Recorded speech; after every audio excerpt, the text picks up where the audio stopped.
despite having studied finance and economics at the world's best universities. The following question remains unanswered.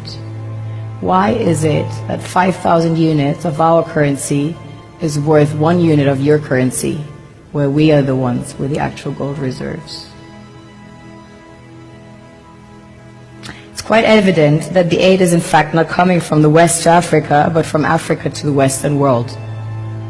The Western world depends on Africa in every possible way, since alternative resources are scarce out here.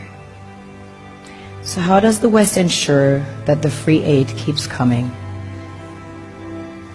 By systematically destabilizing the wealthiest African nations and their systems, and all that backed by huge PR campaigns, leaving the entire world under the impression that Africa is poor and dying and merely surviving on the mercy of the West.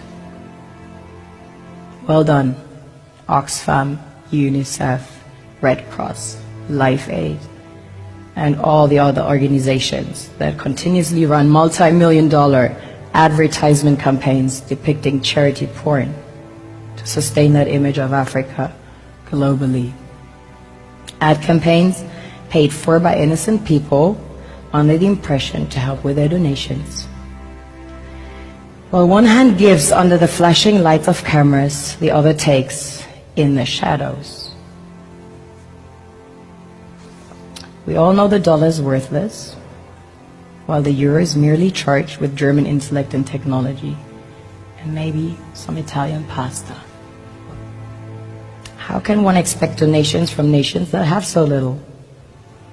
It's super sweet of you to come with your colored paper in exchange for our gold and diamonds. But instead, you should come empty-handed, filled with integrity and honor. We want to share with you our wealth and invite you to share with us. The perception is that a healthy and striving Africa would not disperse its resources as freely and cheaply, which is logical. Of course, it would instead sell its resources at world market prices, which in turn would destabilize and weaken Western economies, established on the post-colonial free meal system. Last year, the IMF reports that 6 out of 10 of the world's fastest growing economies are in Africa, measured by their GDP growth. The French Treasury, for example, is receiving about $500 billion year in, year out, foreign exchange reserves from African countries based on colonial debt they forced them to pay.